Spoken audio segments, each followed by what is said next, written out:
Terkena kita. Dah. A'udzubillahi minasyaitonirrajim. Bismillahirrahmanirrahim.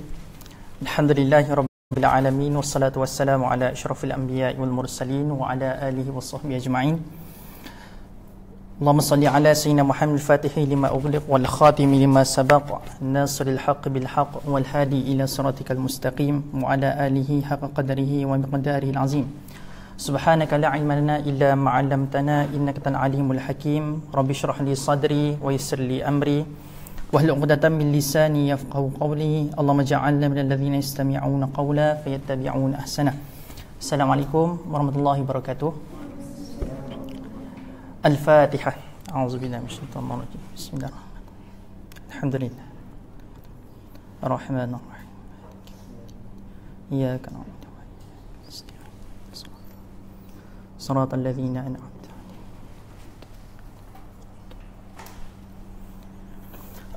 أعوذ بالله من الشيطان الرجيم بسم الله الرحمن الرحيم الحمد لله رب العالمين والصلاة والسلام على أشرف الأنبياء والمرسلين وعلى آله وصحبه أجمعين اللهم اغفر لنا ذنوبنا ولوالدينا وارحمهم كما ربونا صغارا ولجميع المسلمين والمسلمات برحمتك يا أرحم الراحمين اللهم اجعل القرآن عظيم ربيع قلوبنا ونور صدورنا وجل أحزاننا وذهاب همومنا وغمومنا اللهم إنا نسألك رضاك والجنة ونعوذ بك من سخطك والنار اللهم إنك عفو تحب العفو فاعف عنا برحمتك يا أرحم الراحمين اللهم ارحمنا بالقرآن واجعله لنا إماما ونورا وهدى ورحمة اللهم ذكرنا منه ما نسينا وعلمنا منه ما جهلنا وارزقنا تلاوته آناء الليل وأطراف النهار واجعله لنا حجة يا رب العالمين ربنا آتنا في الدنيا حسنة وفي الآخرة حسنة وقنا عذاب النار والحمد لله رب العالمين. Sekali lagi, sekalian, Assalamualaikum warahmatullahi wabarakatuh. Khabar semua? Alhamdulillah. Mudah-mudahan anda semua yang hadir pada hari ini, mudah-mudahan Allah Subhanahu Wa Taala memberikan kesihatan, Allah Subhanahu Wa Taala memberikan pengampunan, dan Allah Subhanahu Wa Taala memberikan kita semua diangkatkan segala kejahilan daripada diri kita, insya-Allah. Mudah-mudahan. Yang saya nak ulang tadi, mudah-mudahan Allah memberikan kita pengampunan besar-besaran hari ini, insya-Allah. Kita tak lain tak bukan, kita nak minta Allah tambahkan ilmu kita nak cari hidayah dengan Al-Quranul Karim.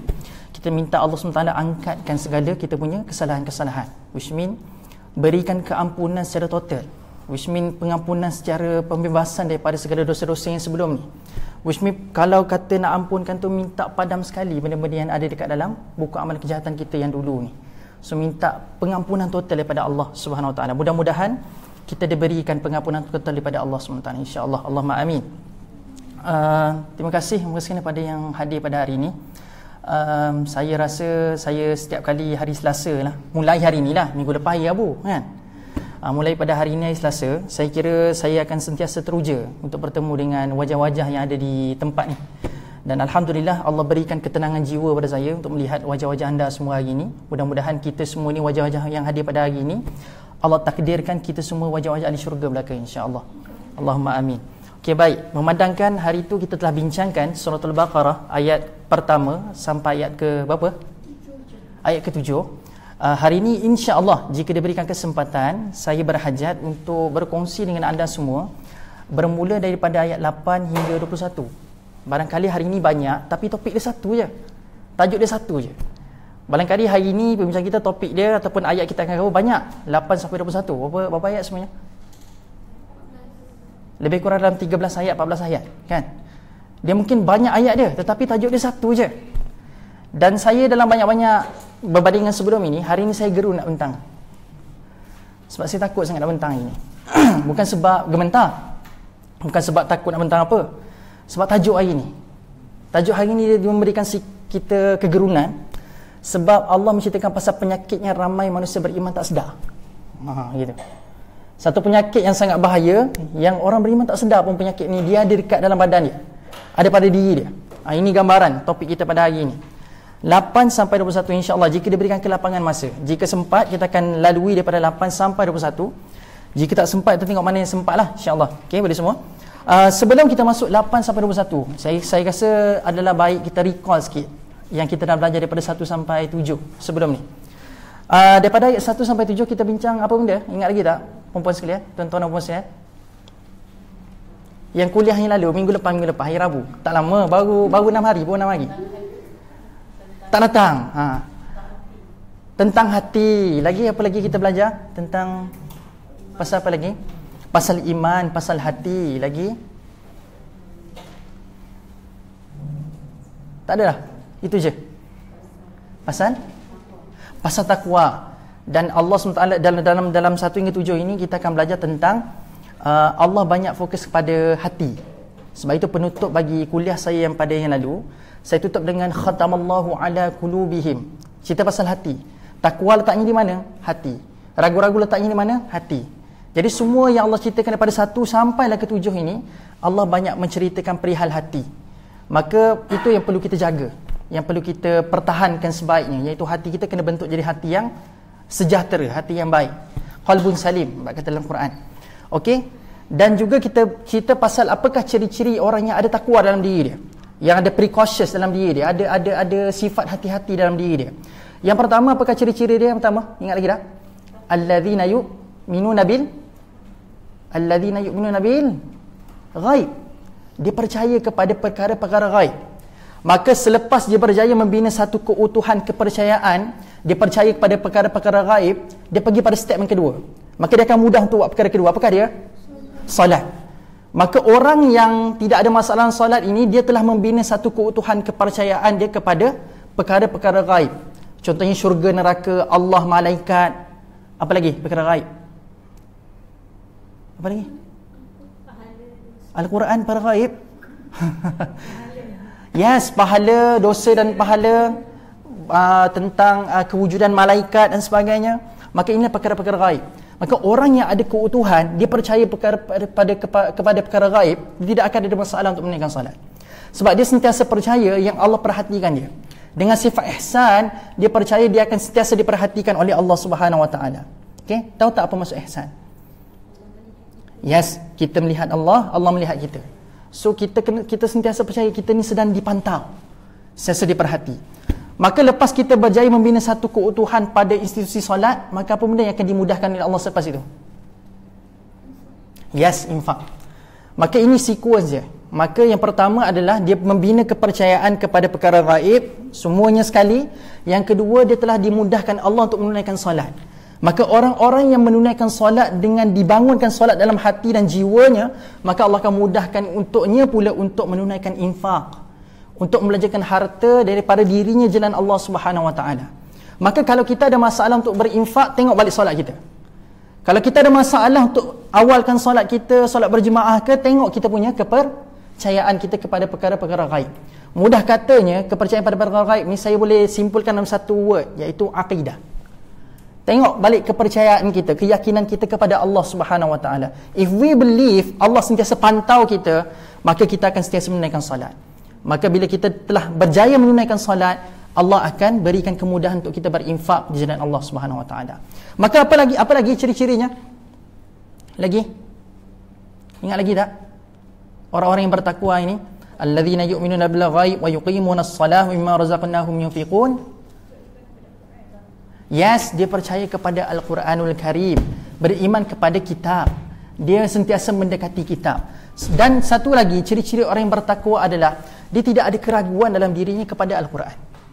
Ingat lagi tak prasyarat untuk baca Quran? Saya beritahu pada sebelum ini.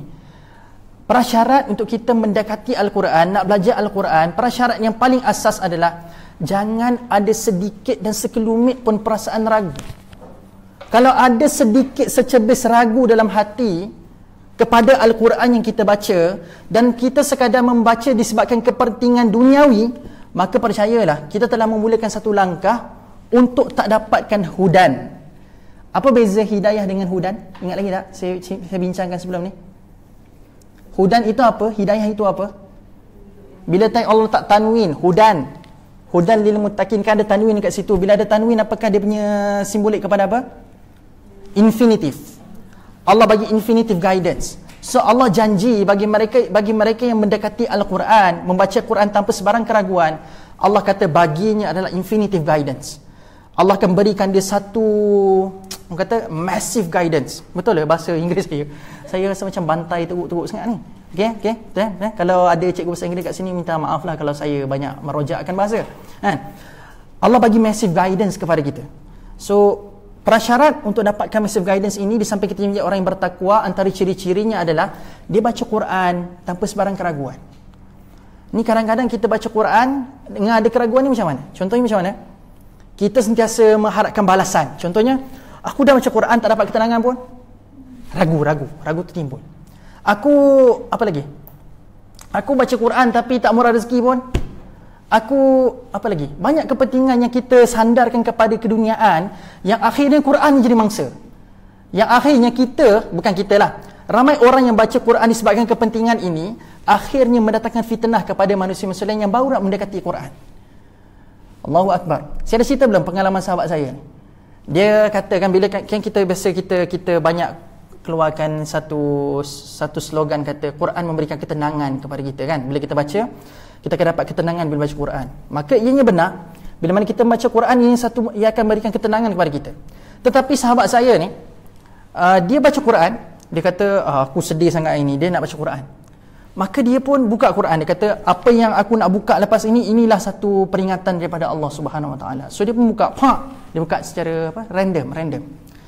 Maka kebetulan surah yang dibuka adalah surah yang barangkali cerita pasal perang. Dia tak nampak pun pasal memberikan ketenangan pada dirinya.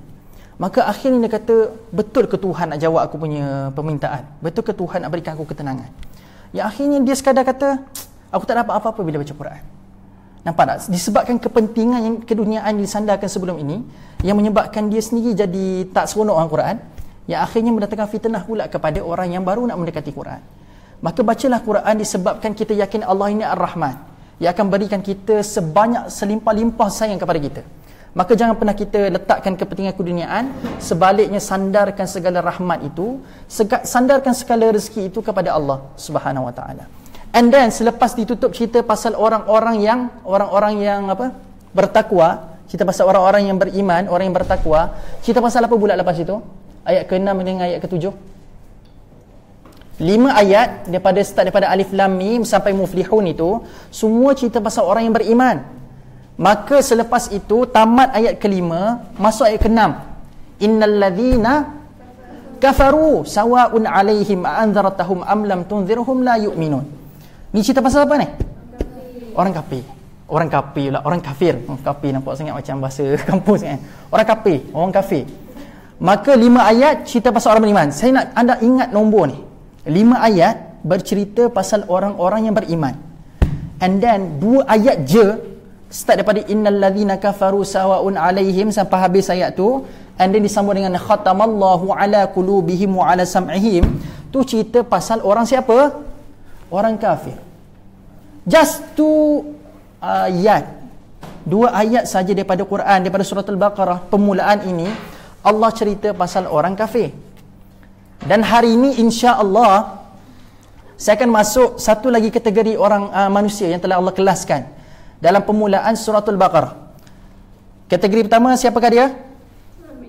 Orang beriman, orang yang bertakwa, orang telah diberikan massive guidance from Allah Subhanahu Wa Taala. Kategori kedua, orang-orang kafir. Berapa ayat Allah cover? 2 ayat je. And then hari ini start daripada ayat 8 sampai 21, Allah menceritakan pasal satu golongan sahaja. Siapakah dia?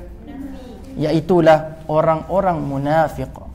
Maka hari ini tak pelik, insya-Allah jika direzekikan oleh Allah SWT, kita akan mengembara daripada ayat 8 sampai 21. Kita akan lihat kenapa Allah begitu detail menggambarkan apakah simptom, apakah penyakit-penyakit, bila mana diberikan penyakit kepada manusia itu, penyakit munafik ini, apakah simptom-simptom yang akan melekat pada diri orang yang ada munafik dalam diri dia. So hari ini Allah sekadar previewkan simptomnya. Contoh macam kita sakit kan kita sakit, biasanya kita akan declare kita sakit bila?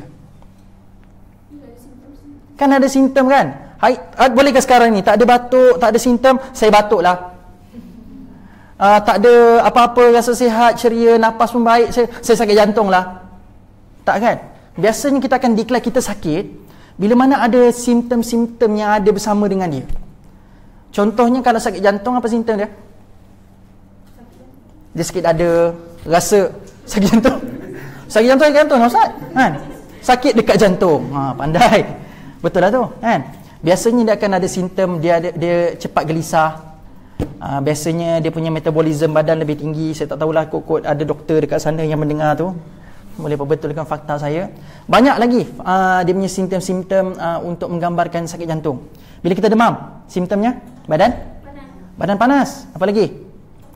Sesema, batuk kadang-kadang, tak bermaya, kita rasa macam tidak ada tenaga dan sebagainya. Maka ini adalah simptom.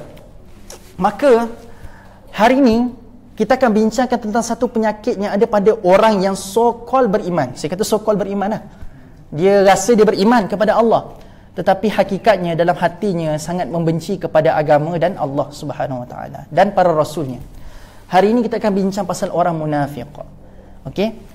Sebelum saya masuk pasal orang munafik, saya tak tutup lagi pasal orang kafir tadi. Maka pasal orang kafir, kenapa apa Allah beritahu pada dalam ayat 6 dan 7 ni, innal ladzina kafaru tusawwa'un 'alaihim tu. Cerita pasal apa? Allah tutup hati mereka.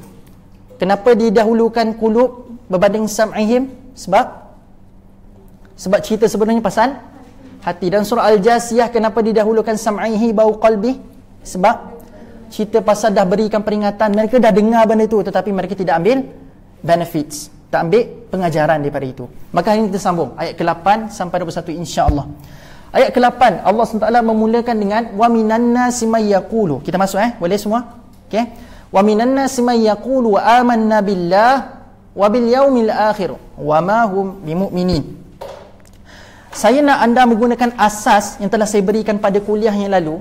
Kalau anda masih ingat, bilakah satu, saya nak anda perhatikan hujung itu, wama hum bimu'minin. Apakah bilakah Allah menggunakan wama dan bilakah Allah menggunakan wala? Ingat lagi tak? Yes, lam Allah gunakan untuk fakta. Ma Allah gunakan untuk pembetulan persepsi. Maka bila mereka mendatangkan satu isu, and then Allah hadir untuk membetulkan fakta mereka. Maka alhamdulillah, so at least anda lalu ayat ini, walaupun anda tak faham semua, at least from the very basic wama dan wala itu anda semua dah dapat a general idea about this ayat. Maka anda kena berikan perhatian, tumpahkan perhatian pada ayat ini. Sebab apa? Di hujung ayat ini Allah membetulkan fakta, Allah membetulkan persepsi manusia yang telah dibentangkan di awalnya. Apakah persepsi mereka, orang munafik ini? Wa minan nasi may yaqulu amanna billah wa bil yaumil akhir wa ma hum bimumin. Terjemahannya, dan di antara manusia, ada daripada kalangan manusia ini, ada yang berkata, kami telah beriman kepada Allah dan kepada hari akhirat.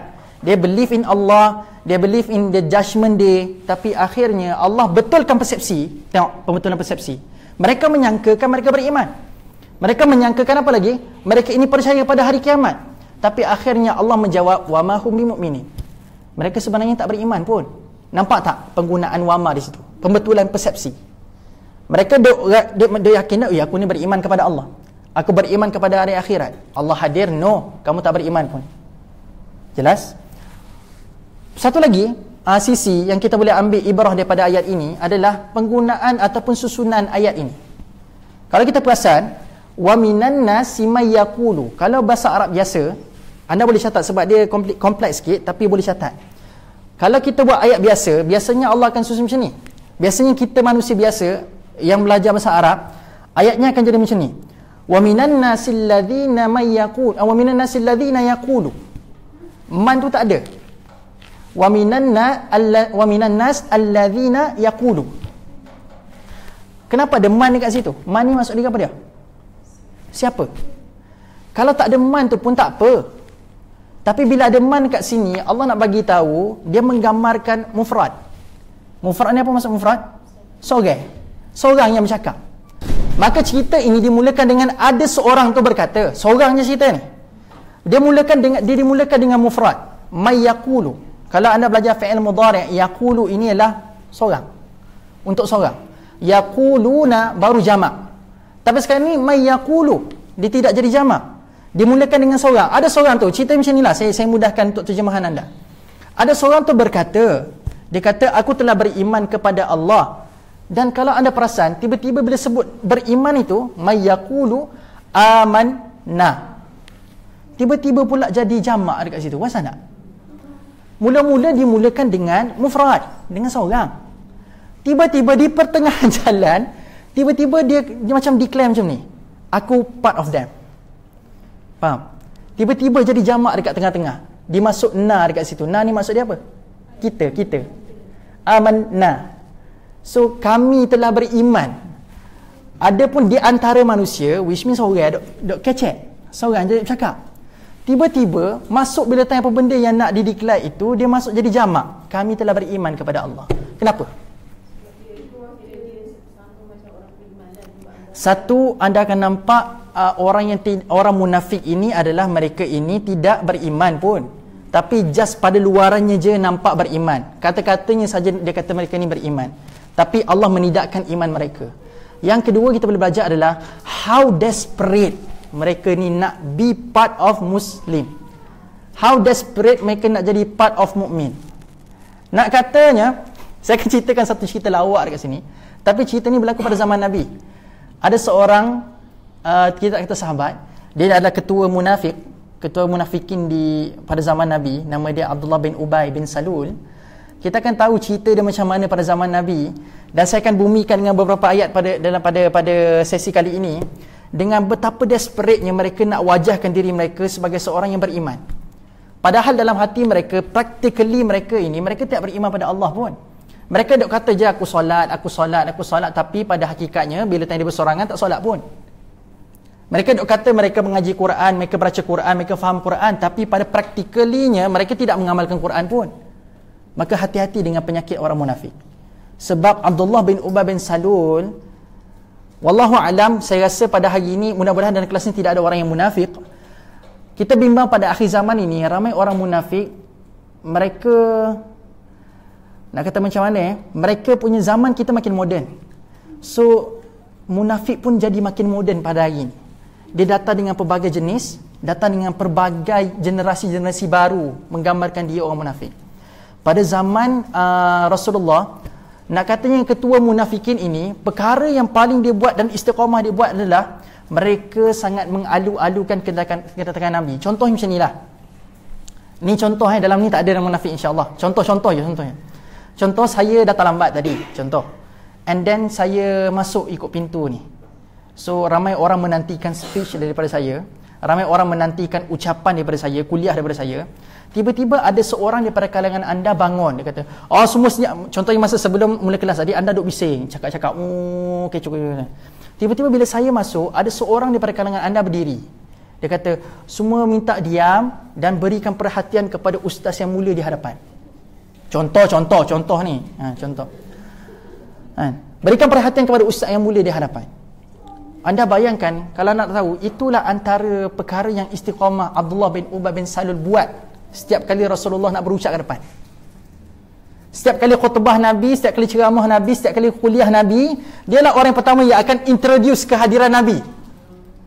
So dia berdiri, dapatkan attention daripada orang ramai. Semua minta bertenang ya. Dia macam itulah style dia, minta bertenang semua. Rasulullah nak berucap, minta berikan perhatian pada Nabi. Anda bayangkan, disebabkan dia semua orang duk diam dengan Nabi. Kalau dia tak cakap pun orang akan dengar cakap Nabi. Tapi kenapa tujuan dia buat macam tu? Nak tunjukkan dialah orang yang paling mendengar Nabi. Itulah macam tu. Dialah orang yang paling fokus kepada kuliah-kuliah Nabi, yang paling fokus dengan ceramah-ceramah Nabi, paling fokus dengan syarahan-syarahan Nabi. Nak katanya bila di preview macam ni, nampaklah dia macam seolah-olah beriman ketika itu. Dialah paling backup Nabi, sedangkan Abdullah bin Ubay ni orang yang lari daripada medan Uhud. Medan Uhud menang kalah? Wallahu alam, ada dua pendapat.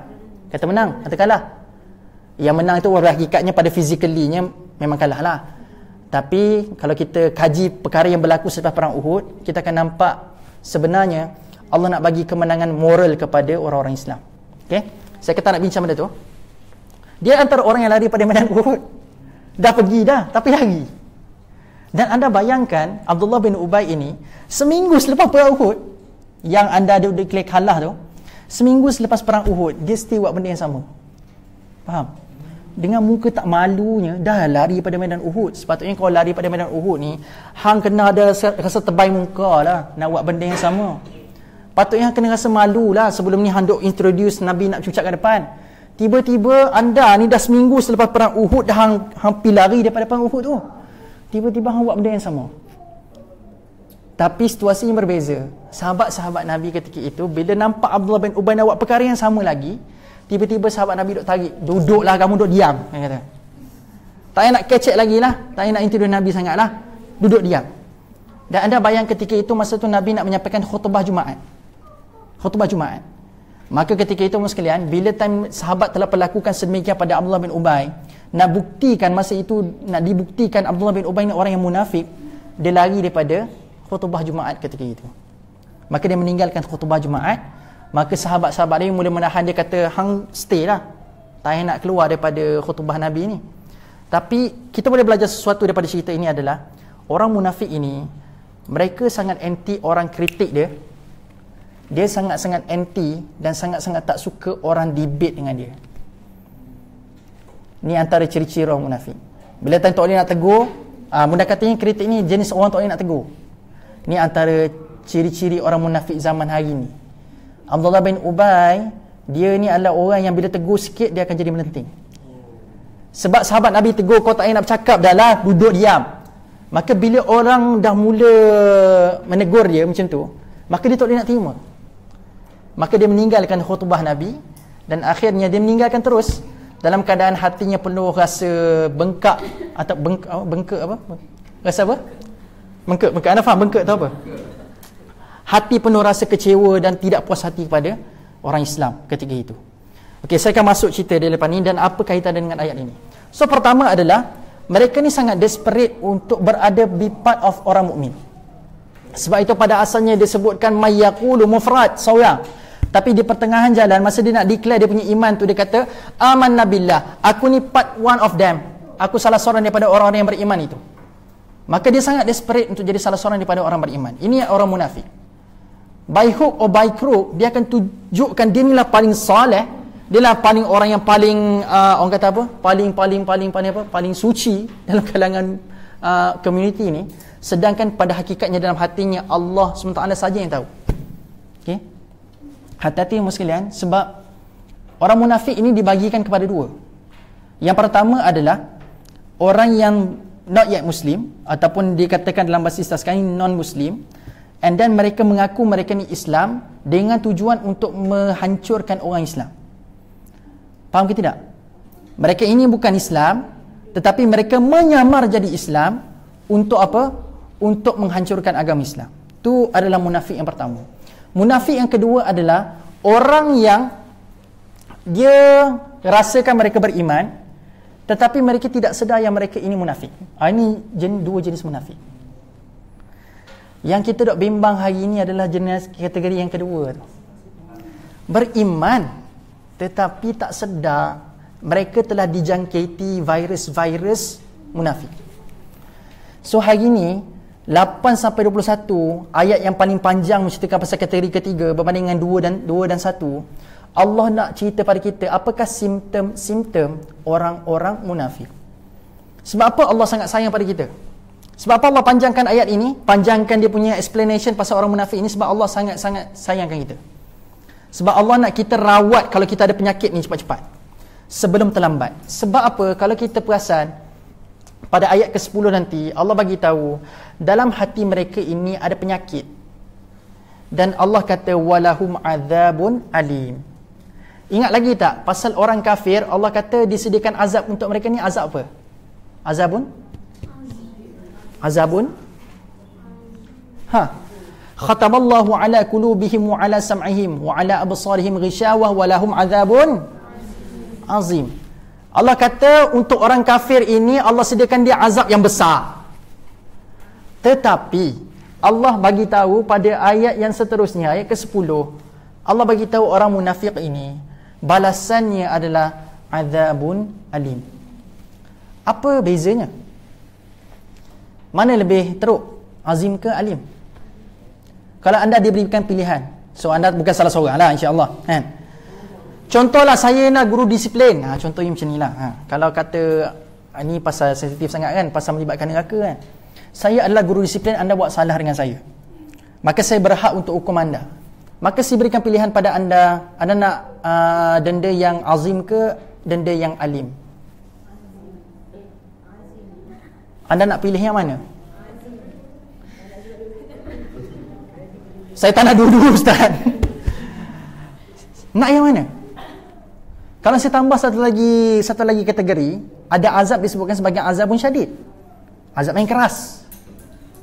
So kalau anda diberikan pilihan untuk menerima denda, anda nak pilih denda yang mana? Azabun azim ke, azabun alim ke, azabun syadid? Azab yang besar ke, azab yang menyakitkan ke, azab yang keras? Anda nak yang mana? Saya tahu anda tak nak semua, kan? Tapi kalau saya guru disiplin, ambil dalam situasi guru disiplin, kalau anda dulu sekolah-sekolah dulu kan buat salah kan, so anda berhak dihukum. Anda nak ambil yang mana? Part yang mana? Azim. Anda pasti? Dahsyat anda. Kalau saya diberikan pilihan, saya akan ambil, kalau kata dua tadi, azabun azim, bukanlah kata azabun azim, denda yang azim ataupun denda yang alim, saya akan pilih azim. Sebab apa? Sebab bila sampai orang munafik, sampai cerita orang munafik, Allah spesifikkan azabnya bagaimana. Tadi azab yang besar. Kalau anda kena denda dengan cikgu sekolah, benda tu besar dan denda itu besar, kadang-kadang ianya tidak semestinya sakit, kan? Contohnya denda yang besar, saya nak anda tulis 1000 patah perkataan, barangkali ianya besar angkanya. Tetapi kalau dikatakan denda itu sangat sakit, maka anda akan rasa sakit. Dan Allah sebut waman aufa bi'ahdihi minallah. Tidak ada lagi yang paling menempati janji melainkan Allah. So bila Allah janji sakit, maka memang akan sakit. Kalau sakit dalam bahasa Arab disebutkan sebagai alam. Alam, sakit. Tapi bila alim, dia adalah satu perkara yang sakit secara continuous pain. Hari ni kalau kita sakit demam ataupun sakit apa-apa jua, hari ni kita sakit, esok adakah rasa sakit tu sama macam hari ni? Biasa sakit hari pertama lagi sakit ke sakit hari kedua lagi sakit? Sakit hari pertama kan? Sebab bila hari pertama, bila kita sakit, kita akan wujudkan tolerance. Tahu tolerance? Kita akan wujudkan kita boleh tolerate dengan sakit tu. So bila second day, kita dah matang untuk terima sakit tu. So kita pun walaupun sakit, tapi dia tidak seteruk mana macam hari pertama. Tetapi bila Allah sebut azabun alim, Allah kata hari pertama kamu sakit macam tu kena seksa, dan hari kedua juga sama, 3, 4, 5, sebab dia continuous rasa sakit yang sama. Bahkan mungkin akan bertambah. Allah tak kata alam dekat situ, tapi alim. Bila alim ini maksudnya tremendous. Apa benda orang kata? Sangat-sangat sakit. Dan dia continuous, bersilih ganti. Dia tidak pernah hari pertama anda sakit, so hari kedua dah matang dah ni. Oh, biasanya kalau kita, contohnya macam kita kena gigit tebuan dulu kan. First kita kena gigit tebuan kan. Contoh paling mudah lah. Bila kita kecil-kecil dulu kena sengat tebuan, kita kan meraung, menangis kan. Tapi bila kita dah besar, kita dah pengalaman kena sengat dengan tebuan, bila kita kena sengat pada umur 21 tahun, kita menangis macam umur budak 7 tahun ke? Tak kan? Kita akan lebih tenang. Walaupun dia sakit, tapi kita lebih tenang. Tapi no, Allah kata orang yang diberikan azabun alim, orang munafik ini, mereka ini akan diberikan azab yang sakit sampai bila-bila dan sama je rasa dia. Walaupun kamu rasa, oh dah ceni rasa dia azabun alim, tapi no, kamu akan continuous, bukan kamu, mereka akan continuous rasa sakit. Okay? So ni gambarannya. Okay? Saya terus skip tadi ayat ke-9, perasan tak? Anda tak remind saya pun kan? Yukhadi'una Allah wallazina amanu wa ma yakhda'una illa anfusahum wa ma yash'urun. Kan saya beritahu tadi, orang munafik ini, kategori yang kedua yang paling membimbangkan adalah mereka ni ada penyakit munafik tapi mereka tak sedar. Mereka memperolokkan, memperdayakan mereka merasakan mereka memperdayakan Allah, tapi no, Allah memperdayakan mereka dalam keadaan mereka ni tak sedar pun mereka ada sakit munafik. La yash'urun. Yash'urun ni maksudnya macam ni tau. Yash'ur ni maksudnya rasa. Kalau anda jentikkan, anda rasa kan. So nak katanya a very slightest punya munafik masuk pun kamu tak sedar. Dan sebesar-besar munafik pun, orang ini tidak akan sedar mereka ada penyakit munafik. Sebab penyakit ini sangat halus sifatnya. Kadang-kadang kita tak boleh nak declare, oh aku ni munafik. Kadang-kadang orang yang munafik ni pun tak tahu yang dia ni ada penyakit munafik. So that's why Allah akan previewkan selepas ini apakah ciri-cirinya. So kalau ada dalam diri kita, mudah-mudahan minta jauh sangat-sangat. Kalau ada daripada diri dalam kalangan ahli keluarga kita, sahabat-sahabat kita, maka kita sama-sama treat benda ni. Sama ada pada diri kita, pada diri sahabat kita, pada diri ahli keluarga kita, minta treat awal-awal. Sebab bimbang sangat termasuk dalam golongan walahum azabun alim ini. Sebab kalau kita hari ni, kurang-kurang kalau kita sakit dekat dunia, tak treat pun akhir-akhir mati je. Mati. Tapi ni no, tak treat dekat dunia, masa Allah bagi peluang, Allah kata bukannya mati tenang tidur, no. Allah kata tak treat dekat dunia, azabun alim menanti. Jelas? Maka cepat-cepat rawat, cepat-cepat sebelum terlewat. Okey? Sambung tadi, fi qulubihim maradun, hati. So nak katanya munafik ini bukan sekadar satu sifat, tapi ianya adalah penyakit. Itu orang nak bagi tahu. Dia adalah penyakit. Dan bila penyakit, ianya mesti dirawat. Dan bila nak rawat, mesti kena buat rawatan yang tepat. Macam anda sakit kan, anda sakit demam, tiba-tiba orang buat prosedur untuk sakit sesama. Anda demam, tapi prosedur yang dijalankan untuk merawat anda prosedur sakit jantung, kan tak kena. Maka begitulah juga sakit dalam munafik ini. Kalau sakitnya sedemikian, maka rawat dengan sakitnya itu, bukannya rawat dengan sembrono je. Okay? Sebab sakit ni sakit yang besar, maka kena berikan perhatian yang lebih dan rawatan yang sangat rapi untuk memastikan sakit ni dapat dibuang secara total. Okey? Teruskan. Dan Allah tutup walahum adzabun alimun bima kanu yakzibun. Maka hari ni, pada ayat ini, pada ayat ini, ayat ke-10, Allah telah memulakan ayat ke-10 ini dengan simptom pertama. Apakah dia ciri-ciri yang pertama yang telah digariskan Allah yang ada penyakit simptom yang pertama ada yang pada penyakit munafik ini, Allah letak dalam ayat 10. Apakah dia? Yakdzibun. Ni, bima kanu yakdzibun. The first symptom yang Allah highlightkan adalah mereka ini apa benda? Salah. Kalau anda sekadar cakap berdusta dan menipu, anda salah. Tapi Allah letak dekat situ yakdzibun, maksudnya fi'il mudhari', which mean dia continuous membuat penipuan. Dia bukan sekadar menipu, tapi keep lying.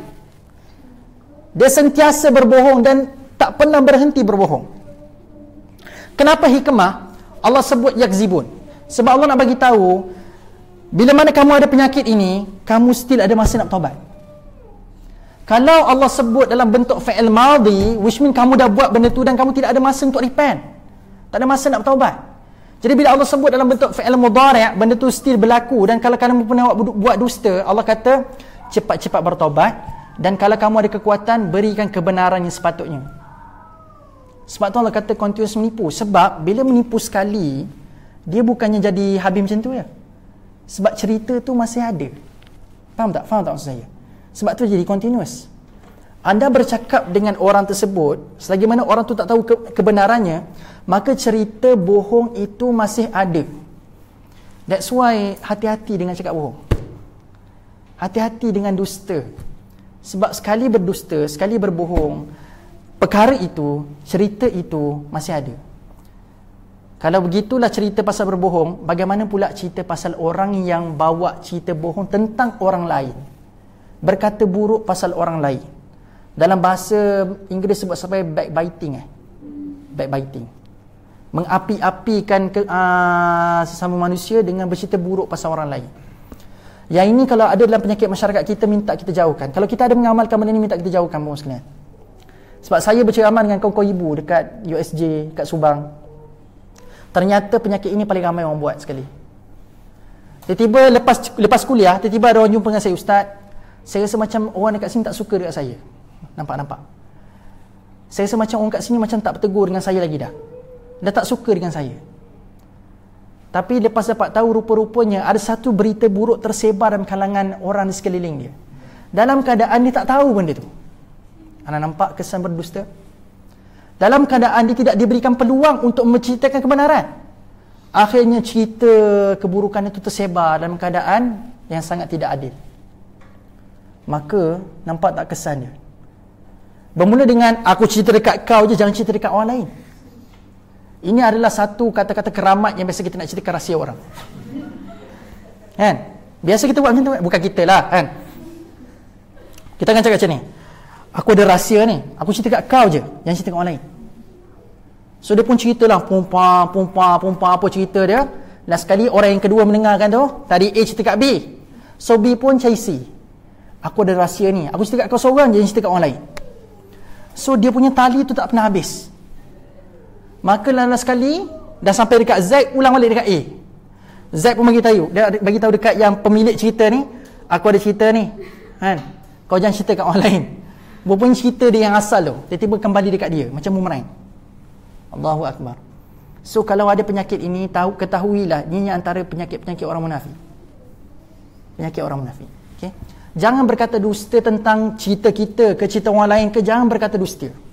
Sebab antara ciri-cirinya adalah dia sentiasa berdusta dan ceritanya tu continuous, benda tu tidak datangkan kebenaran dia. Hati-hati semua sekalian. Saya teringat pesan Habib Umar. Habib Umar ke Habib Ali, saya tak ingat salah seorang Habib ini.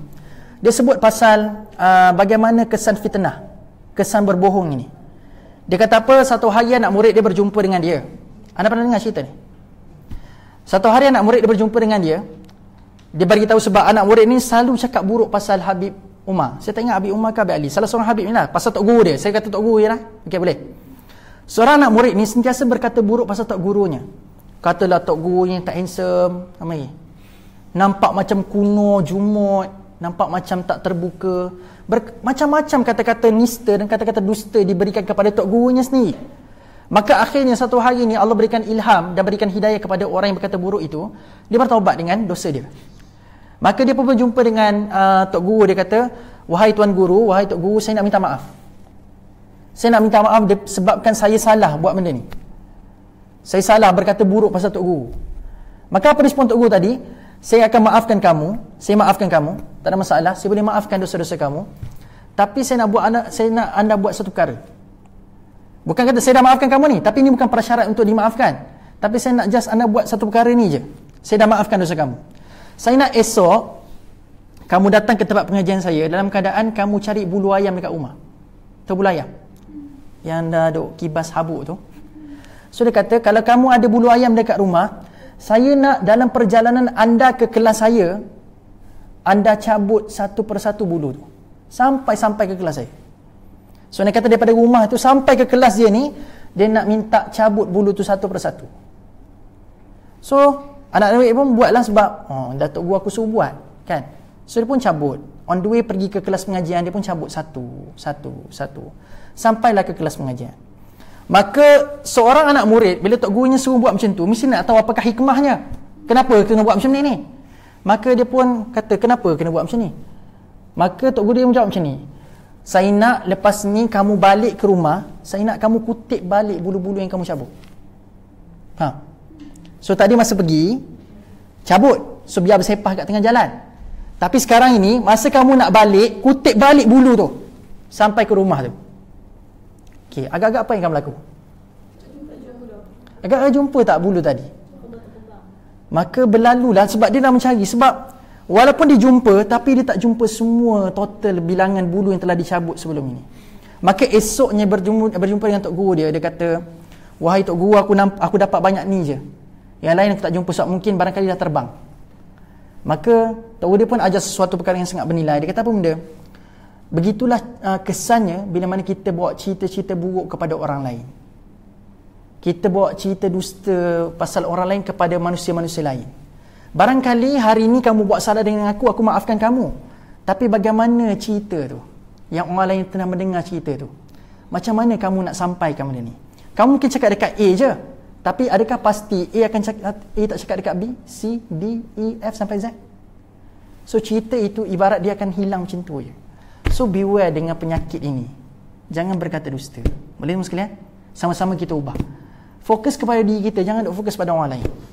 Maksudnya kalau dakwah kita kena fokus pada orang lain. Nah, maksudnya saya fokus kepada kesalahan diri kita. Fokus kepada kita nak bina diri kita. Mana kita duk cerita pasal keburukan orang lain. Dia bazir masa dan barangkali menambah dosa. Okey. Teruskan lagi. La yash'urun yakzibun. Nak kata tadi dia continuous, dia akan so kalau boleh, kalau kita pernah melakukan bohong dan kita yakin dia tak tersebar lagi, alangkah baiknya kalau diberikan kekuatan kita ceritakan balik kebenaran.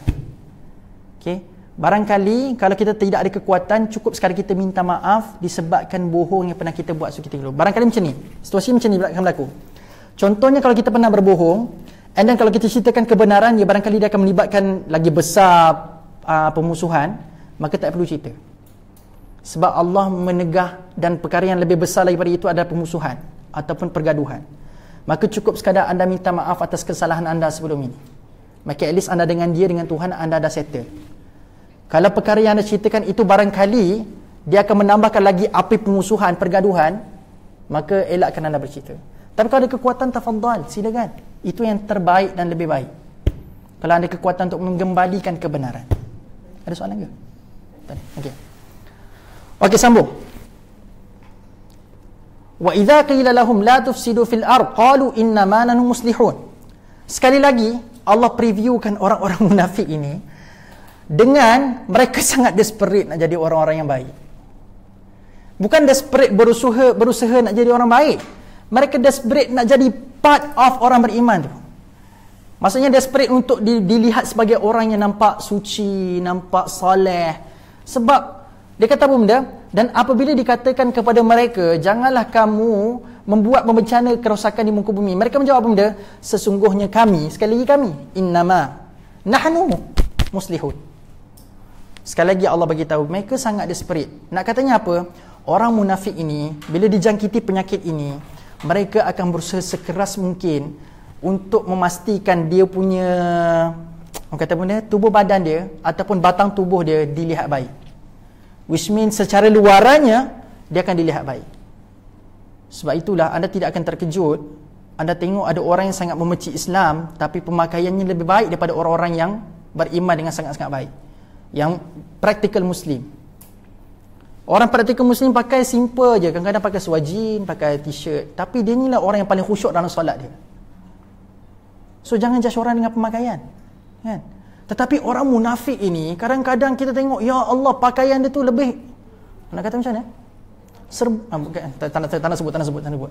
Sensitif. Mujud terlepas, okey. Kadang-kadang tengok pakaian dia, subhanallah, lagi sopan, lagi baik. Allahu akbar.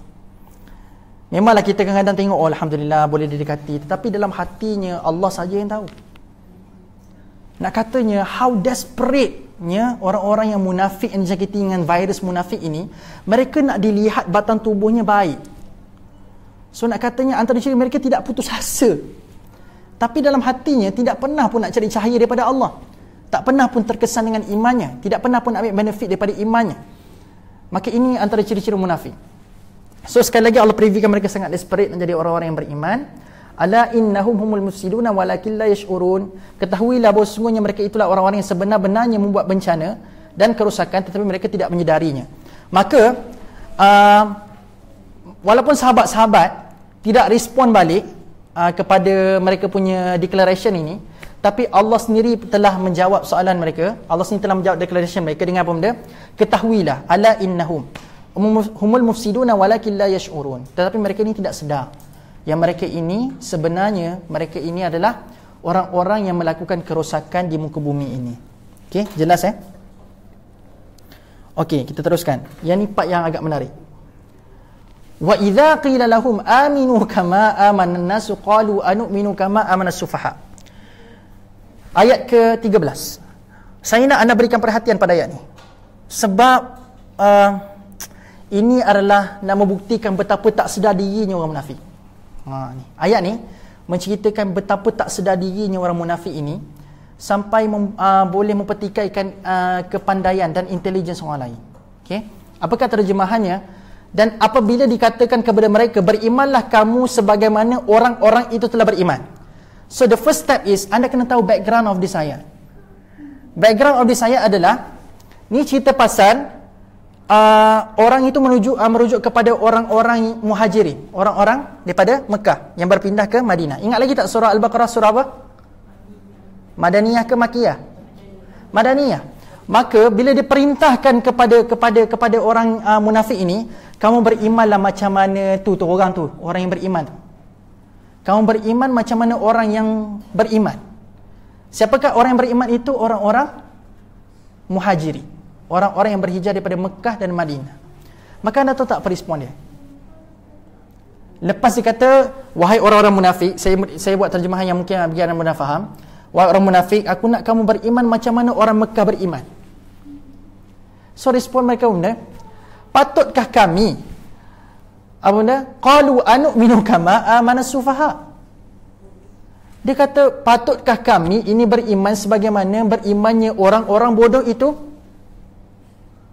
Anda tahu kenapa mereka katakan orang-orang yang berhijrah itu orang-orang muhajirin orang yang bodoh? Sebab apa? Sebab bagi orang-orang munafik, mereka mengatakan orang muhajirin bodoh sebab apa? Kamu dah ada bisnes yang baik dekat Mekah. Kamu dah ada rumah yang besar, yang stabil ekonomi dekat Mekah. Bagi orang munafik, kamu bodoh. Kamu tinggalkan Mekah dan berhijrah ke Madinah. Dan kamu tinggalkan bisnes kamu. Kamu tinggalkan rumah kamu. Dalam keadaan kamu tak fight langsung pun. Sebelum Nabi perintahkan berhijrah, so kamu berhijrah, ikut je telunjuk Nabi. Bodoh ni, bodoh. Kata orang munafik. Kata orang munafik, orang yang berjuang, orang yang berkorban, meninggalkan bisnes dekat Mekah, meninggalkan rumah dekat Mekah, dikatakan orang yang berhijrah itu orang yang bodoh. Faham? Sebab itu orang munafik kata, kenapa aku nak kena beriman macam mereka? Sedangkan mereka ni sufaha. Mereka ni dah ada peluang depan mata, sepatutnya pertahankan jelas, stay dekat situ. Tapi dikatakan orang ini adalah orang-orang yang bodoh, sufaha. So betulkah mereka ni orang yang bodoh? Tidak. Sebab anda nak tahu tak betapa indahnya surah Al-Baqarah?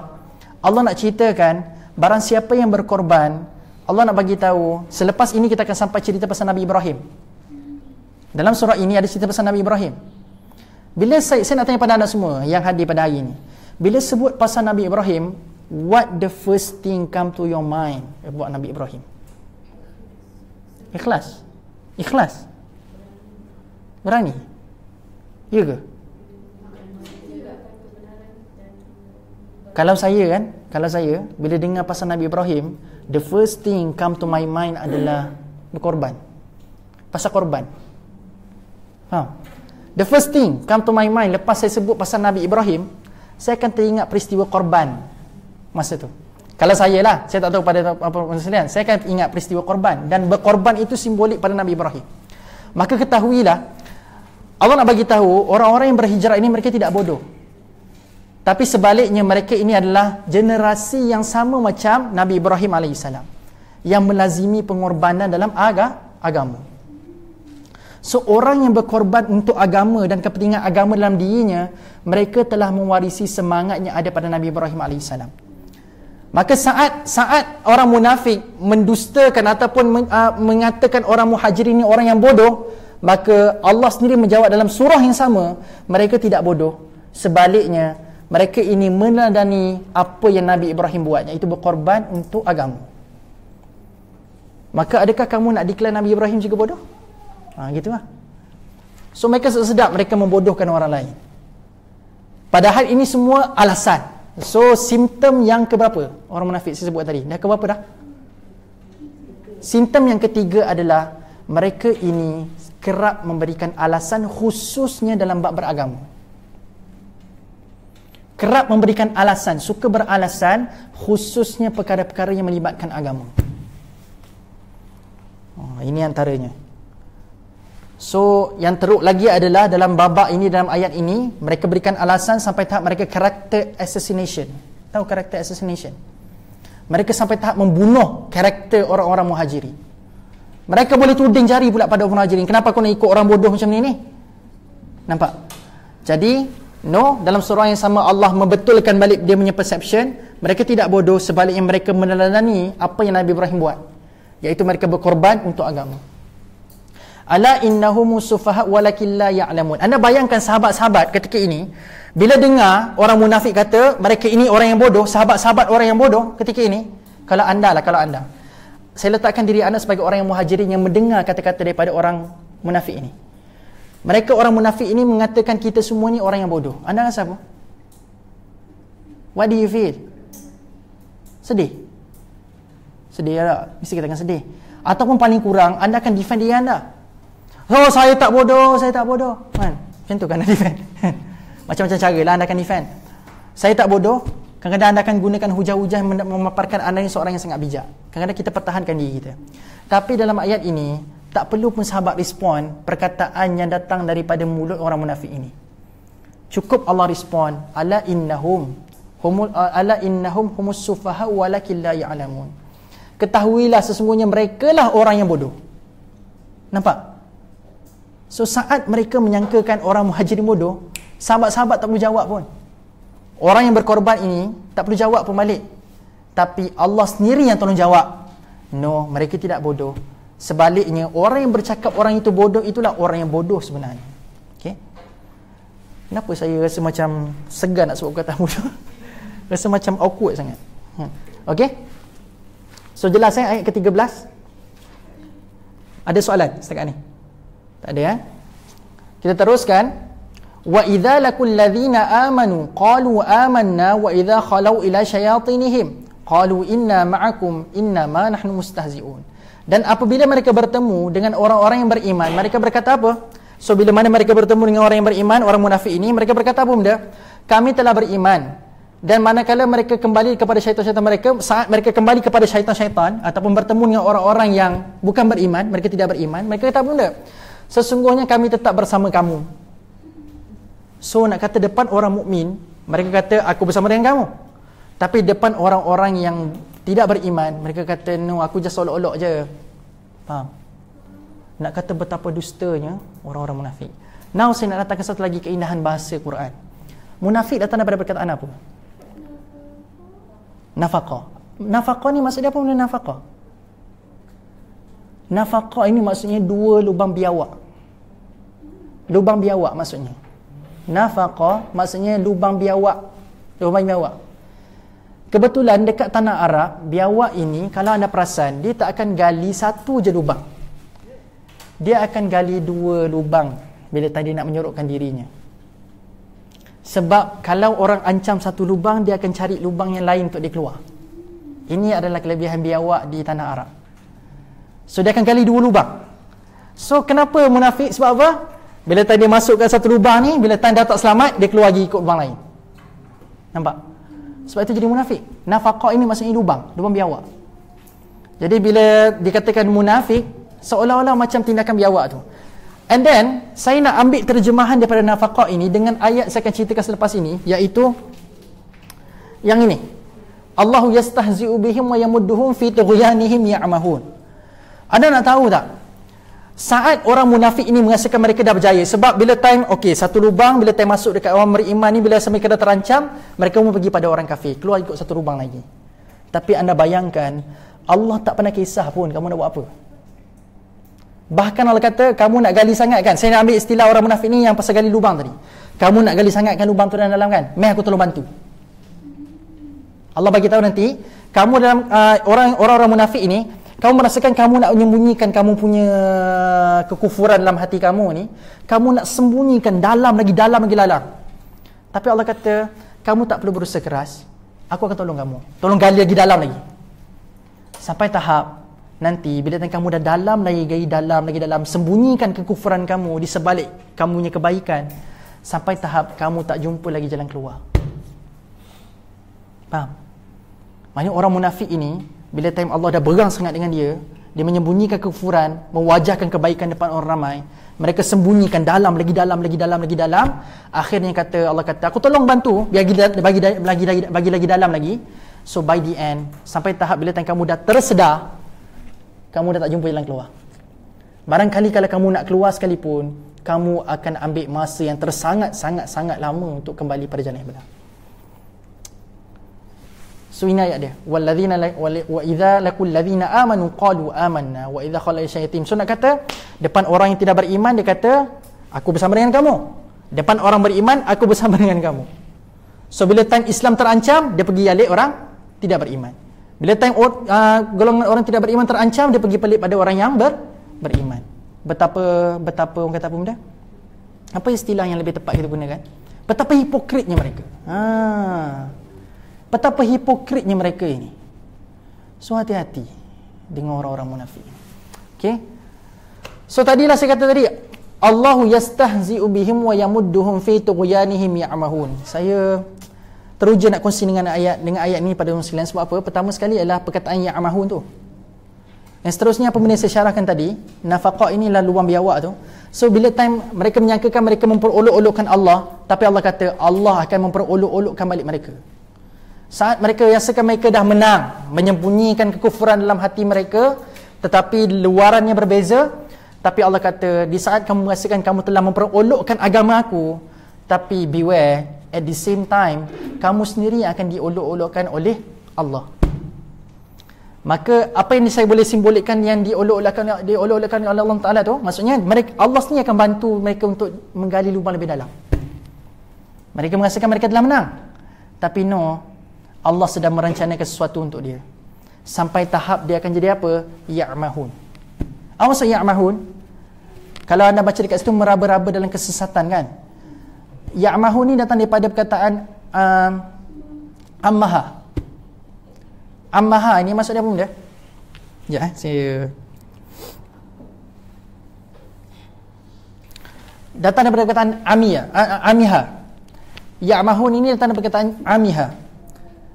Tapi dalam bahasa Arab, kalau saya boleh terjemahkan, umyun ni maksud dia benda? Amiha ataupun amiyun. Maksudnya benda? Amiyah ataupun amiha. Kan anda baca summun bukmun umyun. Umyun tu maksud dia apa benda? Buta. Umyun ini, amiha, maksudnya buta. Dalam bahasa Arab ada dua. Yang pertama adalah amiha, tulis. Yang kedua adalah amiyah. Amiyah. Dalam ayat ini, ya'mahun, amiha ke amiyah? Amiha. Kalau amiha, buta juga. Amiyah pun buta juga. Tapi amiha merujuk kepada buta hati. Tapi amiyah merujuk kepada buta apa? Bukan mata. Buta fizikal, mata. Absar. Amiyah. Dia ada dua jenis buta, amiyah dengan amiha. So dekat dalam ayat ini, yang dikatakan meraba-raba dalam kesesatan ini, bila mereka telah buta hati mereka. So nak kata saat dah dalam, dah gelap, anda bayangkanlah mula-mula kita rasa macam kalau kita gali lubang kan. Kita gali sikit tu, kalau kita duduk dalam lubang tu, kita akan mesti nampak cahaya. Walaupun ada lagi sosok cahaya tu, bila kita gali lagi dalam, cahaya tu akan hilang. Sampai suatu tahap cahaya tu akan hilang. So begitulah juga orang munafik. Lagi dalam mereka nak sembunyikan kekufuran mereka, lagilah Allah bantu mereka, dan akhirnya mereka tak jumpa jalan keluar kembali. Sebab akhirnya yang lebih teruk berlaku pada dia adalah bukan sekadar buta mata, mereka tak nampak gelap, tapi buta yang lebih merisaukan, buta yang lebih teruk lagi adalah mereka telah buta hati mereka. Ketika itu hati mereka telah mati. Hati mereka telah tak hidup lagi ketika itu. Saat mereka cuba untuk menyembunyikan kekufuran sebagai simbolik mereka telah berjaya, nampak baik di depan mata orang, tapi no, Allah kata kamu sedang menggali lubang lebih dalam yang akan menyebabkan kamu akan menggelap hati kamu, yang kamu tidak akan jumpa jalan keluar balik lepas ni. So ini gambarannya. Okay? So hati-hati dengan penyakit amiha, iaitu buta hati. Okay? Seterusnya, sambung lagi. So Allah bagi tahu, ulaikal ladzina ishtaraw ad-dhalalata bil huda fama rabihat tijaratuhum wama kanu muhtadin. Mereka itulah orang-orang yang membeli kesesatan dengan meninggalkan petunjuk, maka tiadalah beruntung perniagaan mereka, dan tidak pula mereka boleh petunjuk hidayah. So nak katanya, Allah bagi tahu dekat kita, semua orang beriman, di samping berhati-hati dengan penyakit munafik ini, Allah bagi tahu satu je cara untuk bebaskan diri daripada sikap munafik ini adalah apa? Adalah apa? Cari petunjuk. Cari petunjuk. Nampak macam simple punya suruhan, tapi Allah gambarkan orang yang mencari petunjuk ini dengan perkataan muhtadi. Muhtadin ini maksudnya apa benda? Orang yang berusaha mencari hidayah. So Allah nak bagi tahu dekat kita, if you want guidance, kalau kamu nak dapatkan hidayah, secebis hidayah, usaha. Kamu tak boleh nak tunggu je hidayah itu sampai pada kamu. You must make an effort, at least a single effort untuk dapatkan secebis hidayah. Kamu dah tahu dah ada penyakit ni dalam hati. Kita dah tahu dah ada penyakit tu dalam hati. Tapi nak tunggu hidayah nak terima kat kita ni bila hidayah nak sampai. So elok lepas ni boleh berubah. So bila Allah bagi sejepis hidayah, nampakkan sedikit cahaya, tiba-tiba kita tak ambil peluang. Wallahu a'lam. Saya tak tahu nak gunakan kita ke ataupun mereka. Saya rasa besosan untuk kita. Saya percaya kita semua pernah melakukan dosa. Betul tak? Kan?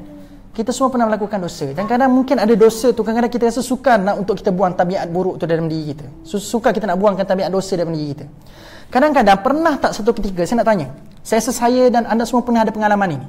Saat kita rasakan, oh dosa ni perlu kita buang daripada diri kita. And then Allah datangkan secepis hidayah kepada kita. Aku nak buang lah benda ni daripada diri. Aku tak nak lagi buat benda ni. Tapi ramai manusia, saya kata tidak, kita dah ni, ramai pula manusia ketika itu, mereka melengah-lengahkan, mereka grab petunjuk tu. Petunjuk depan mata dah ni, dah dapat dah cetusan idea, cetusan hati untuk berubah. Tapi tiba-tiba melambat-lambatkan proses perubahan. Faham maksud saya? Sedar perkara itu tak perlu ada dalam tu. So bila dah sedar perkara itu tak perlu ada tu, saat itulah grab cepat-cepat hidayah tu, berubah cepat-cepat. Tapi ramai manusia ketika itu dapat dah rasa sedar tu, tapi akhirnya mereka kata tak payah esok lah, tak apa, buat lagi sekali minggu depan lah, buat sekali lagi, datang sekali lagi rasa sedar tu, kita pun nak taubat. Allahu Akbar. So kadang-kadang akhirnya yang bila mana Allah dah berikan hidayah banyak kali masa tu, sampai tahap peluang itu tidak ada lagi pada dia. Kan, nampak tak? Macam kita lah kadang-kadang malam-malam. Sebab itulah pastikan sebelum tidur, sebelum melekkan mata, pastikan perkara terakhir kita buat sebelum kita tidur, pastikan perkara yang baik. Perkara yang baik. Jangan kita buat perkara-perkara yang tak baik. Contoh. Saya tahu tak, saya rasa dalam ni tak ada. Sebelum tidur buka game, main game, sampai tertidur main game. Kadang-kadang tidur depan TV, tengok TV, perkara lara, tidur dalam keadaan lara. Nampak tak? Dalam keadaan tak tahu esok tu masih hidup lagi ke tidak. Tidur ni paling mendekati mati kan? Paling mendekati pada mati. Mati kecil. Tak tahu sama ada akan dihidupkan lagi tidak esok tu. Tapi dalam keadaan kita boleh tegar tidur malam tu, dalam keadaan kita tak pasti kita akan dibangunkan ataupun tidak. Ramai manusia boleh tegar tidur dalam keadaan sebelum tu lara buat benda tu. Tidur depan TV, tidur dalam keadaan benda yang sebelum tu kita buat dalam keadaan tidak baik dan sebagainya, bergaduh suami isteri, tidur dalam keadaan sebegitu, rasa dendam, rasa tak puas hati. That's why mak saya selalu lazimi minta saya bila time kecil-kecil dulu, sebelum tidur maafkan adik-beradik yang lain. Saya kecil-kecil dulu mak saya pesan lah, sebelum tidur maafkan adik-beradik semua, minta bebaskan rasa dengki, rasa sakit hati. Jangan ada perasaan itu.